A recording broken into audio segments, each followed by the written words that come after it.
Hi guys, welcome to Pakistani husband and wife reaction में। उम्मीद करता हूँ आप सब खैरियत से होंगे, जाओगे, खुश होंगे, आबाद होंगे। अगर चैनल को सब्सक्राइब नहीं किया तो लाजमी सब्सक्राइब कर, ताकि मेरे आने वाली वीडियो आप तक आसानी से पहुंचती रहे और आप एंजॉय करते रहे। मेरा नाम है नदीम। मेरा नाम है नीला।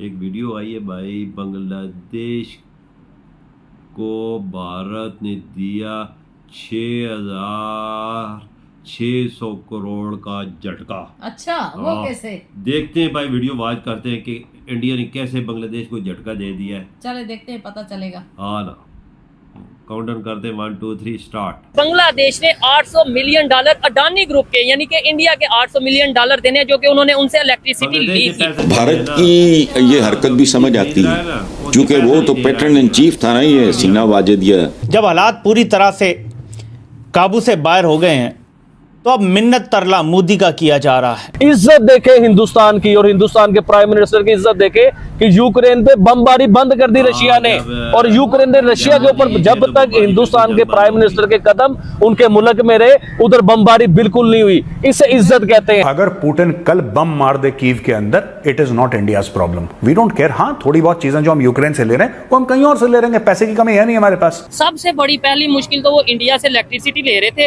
अडानी पावर से वो इलेक्ट्रिसिटी दे रहे थे, जो कि $800 मिलियन उन्होंने इंडिया का यानी अडानी ग्रुप का देना है। अब वो दे नहीं पा रहे। वो अपना गुस्सा निकाल रहा होगा, तो बंगाली तगड़े रहना चाहिए। कीमत है आजादी की एक, असल आजादी ये है। भारत से राब्ते। एक मिनट, अब कंपनी के एक टाउट ने यह खबर जारी की है। Pakistan has invited Indian PM Narendra Modi to attend the upcoming SCO summit scheduled on October 15th and 16th in Islamabad. Kashmir तो आज तक आज़ाद नहीं हो सका भाई, या तो आप एक दफ़ा फिर जंग करके कश्मीर आज़ाद करवा लें, और अगर आप इस काबिल नहीं हैं या आप किसी भी वजह से जंग नहीं करना चाहते, तो फिर ताल्लुकात जो हैं मामूल के, जिससे आपकी आवाम जो हैं वो उससे फ़ायदा हो सके, वो ताल्लुकात आप कायम कर लें। भारत से तो दोस्ती होनी चाहिए, एससीओ में बुलाना भी ठीक है, मोदी को आना भी चाहिए। क्या पता मोदी आएगा या नहीं आएगा, लेकिन इनको आलमी एस्टेब्लिशमेंट को सेटिस्फाई करने के लिए ये करना है, ये इनकी मजबूरी है। जिस दिन यूक्रेन और रशिया की लड़ाई खत्म हो गई, ये जो मोटे मोटे अरबों डॉलर के चेक आ रहे हैं ना ज़ेलेंस्की को, ये चेक आने बंद हो जाएंगे। ये बात तो है। नमस्कार दोस्तों, $800 मिलियन, यस वो वही अमाउंट है जो बांग्लादेश को पे करना है अडानी ग्रुप को। हम सबको पता है कि झारखंड में अडानी ग्रुप का पावर सप्लाई यूनिट है, जहां से सारी इलेक्ट्रिसिटी बांग्लादेश में एक्सपोर्ट होती है, और लंबे टाइम से बांग्लादेश अपना बिजली का बिल अडानी पावर को पे नहीं कर रहा है। आज 2024 में ये अमाउंट $800 मिलियन पहुंच गई है, और अगर इस अमाउंट को हम इंडियन रुपीस में कन्वर्ट करें तो ये 6600 करोड़ से भी ऊपर का अमाउंट है। और यह कोई छोटा मोटा अमाउंट नहीं बांग्लादेश के लिए, क्योंकि ऑलरेडी IMF के सामने पाकिस्तान की तरह ये भी अपना कटोरा लेकर बैठे हैं, और अगर अडानी ग्रुप ने ये पावर सप्लाई टू बांग्लादेश रोक दी तो पूरे बांग्लादेश में ब्लैकआउट हो सकता है, क्योंकि लगभग 10% ऑफ बांग्लादेश इलेक्ट्रिसिटी तो सिर्फ अडानी ग्रुप ही प्रोवाइड करता है। इसी टॉपिक पर चलिए आगे पाकिस्तानी मीडिया का रिएक्शन देखते हैं। वीडियो को लाइक और चैनल को सब्सक्राइब कर लें। अब कंपनी के एक टाउट ने यह खबर जारी की है। Pakistan has invited Indian PM Narendra Modi to attend the upcoming SCO summit scheduled on October 15th and 16th in Islamabad. All other members of the organization have also been invited. अब कुछ लोग कहेंगे यार ये तो normal है, SCO का इजलास हो रहा है, उसमें तो बुलाना बनता ही है। क्या जब कश्मीर पे शब खून मारा था मोदी ने 5 अगस्त को, तो क्या तब भी बुलाया गया था? उसके बाद पाकिस्तान ने क्या ऑफिशियली बुलाया था फौरन? क्या इमरान खान ने अपने पूरे बाकी टेन्योर में 2022 तक क्या मोदी को बुलाया था? तब भी कोशिश कंपनी कर रही थी मोदी को बुलाने की, और इमरान खान ने इनकार किया था। अब भी कोशिश कौन कर रहे हैं ये आप जानते हैं, लेकिन बयानिए आप इनके चेक करें जी, तरीके इंसाफ के राब्ते हैं भारत से। खुद अंदर खाने सारे राब्ते करके मोदी की मिन्नत तरला कर रहे हैं। क्यों? अब मैं आपको बताता हूँ। पाकिस्तान को पैसे नहीं मिल रहे कहीं से, आलमी एस्टेब्लिशमेंट कह रही है आपने कुछ वादे किए हुए थे वो पूरे नहीं किए। वादे पूरे क्यों नहीं हुए ये समझ लें। ये कोई हवाई बातें नहीं है या ख्याली बातें नहीं है, इसको समझना ये पूरा प्लान था जब ये रजीम चेंज हुआ। पाकिस्तान की आवाम का हमने खित्ते में भारत की बालादस्ती तस्लीम करनी है और भारत के साथ ताल्लुकात को नॉर्मलाइज करना है। सेकंड फेज में हमने इसराइल के साथ ताल्लुकात को नॉर्मलाइज करना है, ठीक है। ये हमें एजेंडा दिया गया है आलमी एस्टेब्लिशमेंट की तरफ से, क्योंकि पब्लिक का इतना दबाव पड़ा हुआ है कंपनी के ऊपर, जो डिजिटल दहशतगर्दी जिसे कहा जाता है, इसीलिए एक्स को बंद किया गया, ट्विटर को, اسی لیے سوشل میڈیا کو کنٹرول کرنے کی کوشش ہے, انٹرنیٹ کو سلو کرنے کی, کہ جب یہ کام ہوں گے تو بڑا ریئیکشن آئے گا. یہ ریئیکشن سب زیادہ آئے گا سوشل میڈیا پہ. 2.5 سال میں مودی کے ساتھ ڈیولپمنٹ اس لیے نہیں ہو سکی اور آگے نہیں بڑھ سکے تعلقات کہ پاکستان میں اس کا بڑا سخت ریئیکشن آئے گا. کمپنی بیانیہ لازمی چاہتی ہے کہ اس کے حق میں رہے, ملک دشمنی نہ ان کے اوپر لیبل لگ جائے, کہ سانپ بھی مر جائے اور لاٹھی بھی نہ ٹوٹے.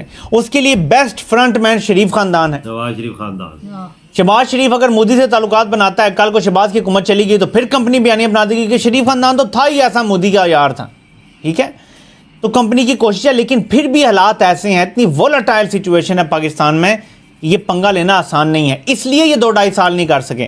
اب انہوں نے فائر وال بھی لگا دی ہے, ایکس بھی بند کیا ہوا ہے. ان کو لگتا ہے ہم نے لوگوں کو ڈرایا بھی ہے, میڈیا ٹوٹل کنٹرول ہے, میڈیا پہ بیانیہ چلے گا جی بھارت سے تو دوستی ہونی چاہیے, ایس سی او میں بلانا بھی ٹھیک ہے, مودی کو آنا بھی چاہیے. کیا پتہ مودی آئے گا یا نہیں آئے گا, لیکن ان کو عالمی اسٹیبلشمنٹ کو سیٹسفائی کرنے کے لیے یہ کرنا ہے, یہ ان کی مجبوری ہے. عمران صاحب, آج یہ بھی ایک خبر سامنے آئی کہ بھارتی وزیر اعظم نریندر مودی کا جو طیارہ ہے وہ پاکستانی فضائی حدود میں رہا ہے کچھ دیر. پولینڈ سے واپسی پر وہ آ رہے تھے اور اس کو یہاں پر یعنی انہوں نے استعمال کی ہماری فضائی حدود. آپ سمجھتے ہیں اس کے لیے جو ڈیو پروسیجر ہوتا ہے پیش کی اجازت کا وہ لیا گیا ہے, اور کیا وجہ بنی اس کی؟ دیکھیں, پہلی بات تو یہ سمینہ کہ آپ اس بات کو تو بالکل خارج از امکان کر دیں کہ ڈیو پروسیجر کے بغیر کوئی طیارہ, اور وہ بھی انڈین طیارہ, 46 منٹ تک آپ کی فضائی حدود میں رہے اور پھر اسی طرح سے چلا جائے. اس کا مطلب یہ ہے کہ پورا پروسیجر مکمل کیا گیا, پہلے اجازت لی گئی اور اس کے بعد ہوا. تو دوسری بات یہ ہے کہ میں یہ ذاتی طور پہ یہ سمجھتا ہوں کہ اگر اب وہ آ بھی گیا تو اس میں کہ خرابی کیا ہے. آپ کو پتا کہ پاکستان کو اور انڈیا کو, دونوں کو, پاکستانی اور انڈیا کے آپس میں جو فضائی حدود ہیں ان کے استعمال نہ کرنے کی وجہ سے دونوں ممالک کو نقصان ہو رہا ہے. اور ہم جو ایندھن جو ہے اس کے ڈالر ہمارے پاس ہیں نہیں, معاملہ تو اور خرابی کی طرف ہیں, ہمارے معاشی حالت خراب ہے. اگر طیارہ اوپر سے گزر بھی جائے گا ان کا یا ہمارا ان کی حدود میں سے گزر ہے تو اس میں ایسی کیا بری بات کیا ہے. میں تو اس بات کو یہ نہیں سمجھتا کہ اس کو ایک ایسا, لیکن آج ویسے یہ خبر بھی سامنے آئی ہے کہ تعلقات بھلے پاکستان اور انڈیا کے آفیشلی تو اس وقت نہیں ہیں معاملات پر, لیکن اس کے باوجود بھی کہیں نہ کہیں تجارت کا سلسلہ جاری ہے, جبکہ آفیشلی تو اس کی کوئی اس وقت ہمیں نظر نہیں آتا اپروول ہے. سمینہ, آپ دیکھیں یہ کیا ظلم ہے. پاکستان اور انڈیا کے درمیان تجارت بالکل جاری ہے, اور بہت ساری چیزیں ایسی ہیں جو وایا دبئی آ رہی ہیں. یعنی جو 10 روپے خرچہ کر کے آپ یہاں واگا بارڈر سے منگوا سکتے ہیں, اس میں 2000 روپے خرچ کر کے وہاں سے پہلے دبئی جاتی ہے, دبئی سے پھر کراچی آتی ہے, اور وہاں سے پھر یہاں آتی ہے.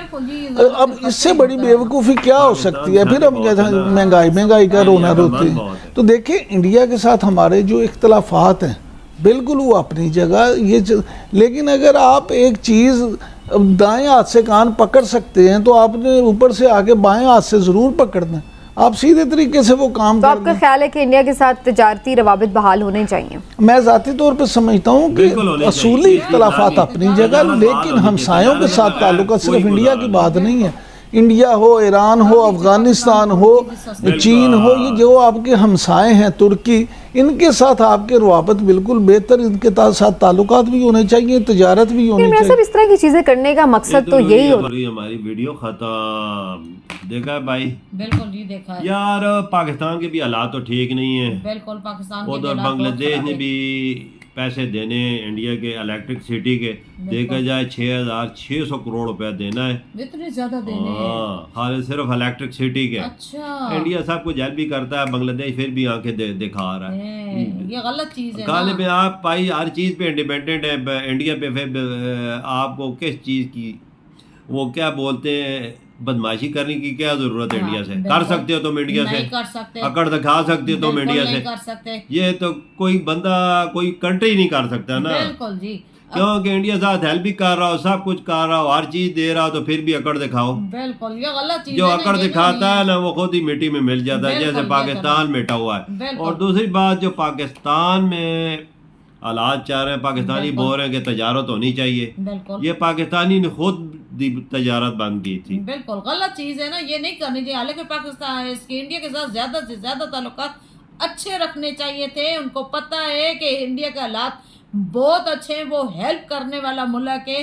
तिजारत उनके साथ रखनी चाहिए पाकिस्तान को। बिल्कुल यार, हमारी ज़रूरत भी है ना, हमारे तरफ महंगाई भी है। अगर इंडिया के बॉर्डर के थ्रू हमें कोई चीज़ 100 रुपए में मिलती है, बिल्कुल 100 रुपए की मिलती है, वो ये लेके जाते हैं दुबई जाती है, इंडिया से दुबई जाती है, दुबई से फिर कराची आती है, वो हमें 2000 में पड़ती है। बिल्कुल वो अच्छा है कि 100 रुपए अच्छा है? बिल्कुल 100 रुपए अच्छा है ना, वो तो उधर से दुबई ये से बारे होके कम अकलों को कौन अकल दे कि यार पाकिस्तानी अवाम के लिए महंगाई इसी वजह से बढ़ रही है, जो तुमने ये चीज़ें की हुई है, तजारत खोलो। बिल्कुल ये पाकिस्तानी अवाम भी यही चाहती है कि ये महंगाई खत्म हो, ये तूफान खत्म हो। ये तब तक नहीं थमेगा ना, ये तब तक नहीं रुकेगा ना जब तक इंडिया से हम तजारत शुरू नहीं करते। महंगाई तब भी कम होगी जब हम तजारत शुरू करेंगे। सही बात है। और हमारा इंडिया पड़ोसी मुल्क है ना, मतलब बॉर्डर से हम लोग जो है चीजें मंगवाएंगे, उससे सस्ती सस्ती चीजें पड़ेंगी ना यार। तुम यकीन करो कि चाइना के साथ कितने इंडिया के हालात खराब रहते हैं, हर वक्त खराब रहते हैं, पर उन्होंने तजारत कभी खत्म नहीं की, तजारत ओवरलाइन तरजीह दी है। पहले तजारत करते हैं, चलो और चीजें होती रहती हैं, पर तजारत उन्होंने बंद नहीं की चाइना के साथ, क्योंकि पता है कि नुकसान है। पाकिस्तान को इस हवाले से तो पता ही नहीं है ना कि तजारत की वजह से हमें कितना नुकसान हो रहा है। एक चीज दुबई जाएगी फिर पाकिस्तान आएगी तो गरीब आवाम पे बोझ पड़ेगा। इनको क्या, इनको घंटा फर्क नहीं पड़ता। हालांकि इनको गरीबों का एहसास करना चाहिए, उनका ख्याल रखना चाहिए कि मतलब अगर बॉर्डर से हम लोग जो है उधर से चीजें मंगवाएंगे, सस्ती से सस्ती चीजें पड़ेंगी, पाकिस्तान के हालात भी अच्छे हो जाएंगे। यार नजदीक करीबी देश हो जिसके पास दुनिया की हर चीज मौजूद हो, उससे बंदा खरीदता है, सस्ती चीज पड़ती है ना। आप दूर से हजारों किलोमीटर दूर मंगाएं तो फिर महंगी पड़ेगी ना, फिर बोझ किधर पड़ेगा? गरीब आवाम पे पड़ेगा, जाहिर है गरीबों पे बोझ पड़ेगा ना। हमारी जो हुक्मरान है इनको होश की नाखन लेने चाहिए ना, इनको सोचना चाहिए इस बारे में। इधर ही हम अपनी वीडियो का अख्तिताम करते हैं, अगली नेक्स्ट वीडियो में फिर मिलेंगे, तब तक बाय।